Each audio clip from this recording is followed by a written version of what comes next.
নবদ্বীপে পাট বোঝাই গাড়িতে ভয়াবহ আগুন, ঘটনাস্থলে দমকল বাহিনী ও নবদ্বীপ থানার পুলিশ। রাজ্যের বিভিন্ন এলাকায় অগ্নিকাণ্ডের ঘটনায় সম্প্রতি মুখ্যমন্ত্রী রোষের মুখে পড়তে হয়েছিল বিভিন্ন মন্ত্রী আলা থেকে জনপ্রতিনিধিদের। আর তার রেশ কাটতে না কাটতে বুধবার নবদ্বীপে ঘটে গেল এক ভয়াবহ অগ্নিকাণ্ডের ঘটনা। বুধবার বিধ্বংসী আগুনে পুড়ে গেল লরি বোঝাই পাট। এমনই চাঞ্চল্যকর ঘটনাটি ঘটেছে বুধবার বিকেল আনুমানিক 4টে নাগাদ নবদ্বীপ শহরের শ্রীবাসঙ্গন ঘাট এলাকায়। জানা যায়, শহরের শ্রীবাসঙ্গন পোড়াঘাট সহ পার্শ্ববর্তী এলাকায় রয়েছে একাধিক পাটের গোডাউন। প্রায়শই এখান থেকে লরি বোঝাই হয় পাটের। এই দিনে সেই মতো লরি বোঝাই করে গন্তব্যের দিকে যেতে গেলে হঠাৎ করেই আগুন লাগে গাড়িতে। আগুন লাগার কারণ হিসেবে স্থানীয়রা জানায়, গাড়িটি ওভারলোড হওয়ার কারণে রাস্তার বিদ্যুতের তার ছিঁড়ে এই বিপত্তি ঘটে। স্থানীয়রা জানায়, আগুন লেগে গেলে তৎক্ষণাৎ গাড়িটি গলি থেকে বের করে বড় রাস্তায় এনে দাঁড় করায় গাড়ির চালক। পাটও মুহূর্তের মধ্যে দাউ দাউ করে জ্বলতে শুরু করে। পাশাপাশি খবর দেওয়া হয় নবদ্বীপ থানা ও দমকলে। দমকল আসার পূর্বেই আগুন নেভানোর কাজে হাত লাগায় স্থানীয়রা।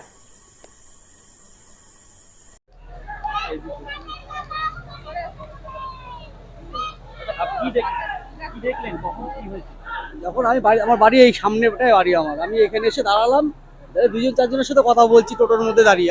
আমার টোটো ছিল এখানটা দাঁড়িয়ে, এখানে দাঁড়িয়ে কথা বলছিলাম। দিয়ে ওই গাড়ি ক্লিনার খালাসিটা, ঠিক আছে, এখানে টোটো নিয়ে পেছনে ঠেলতে ঠেলতে আসলো। এসে আমি দাঁড়িয়ে রয়েছি ওখানে, আর টোটোটা সাইড করবে, ওদিক থেকে আসলো গাড়িটা, ঠিক আছে, ওপর থেকে হট করে বলছে তারটা ছিঁড়ে গেছে, আগুন লেগে গেছে। আমরা আবার এদিকটা আসলাম, এসে দেখি হ্যাঁ ওপরে আগুন, ঠিক আছে। আর ড্রাইভারটাকে হট করে বললো গাড়িটা তাড়াতাড়ি বের করে নিয়ে আসুন ওদিক থেকে বের করে নিয়ে আসলো, নিয়ে ওদিক থেকে গেল। দিয়ে তখন তো আর কিছু করার ছিল না, এমনি ও দাও দাও করে। এই ঘন্টা দেড়েক আগে, 1.5 ঘন্টা হবে, ঘন্টা দেড়েক আগে। দিয়ে তারপরে সব সব দমকল আসতে একটু দেরি হলো। 1 ঘন্টার উপরে কিন্তু লেট করে এসেছি। বেশি একটা টাইম লাগেনি, আসতে চলে এসছে, ফোন করার সাথে সাথে চলে এসছে। না না না না না না, ব্যাপার না। সেটা তো আমরা আমাদের ওইসব কোনো অভিজ্ঞতা নেই, এইসব সব ব্যবসাদাররা বুঝবে ওটা।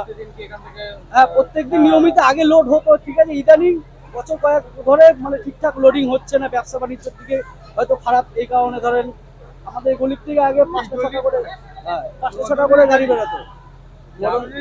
মদনের গাড়ি। মালিকের নাম মদন মদন কি মদন সাহা, অরুণ সাহার ছেলে না। তারপর দমকলকে খবর দেওয়ার আগে কি স্থানীয় যারা মানুষজন আছে আমরা তো যে সব হাত মারি। আপনার নাম কি? আমার নাম চন্দন রাজবংশী।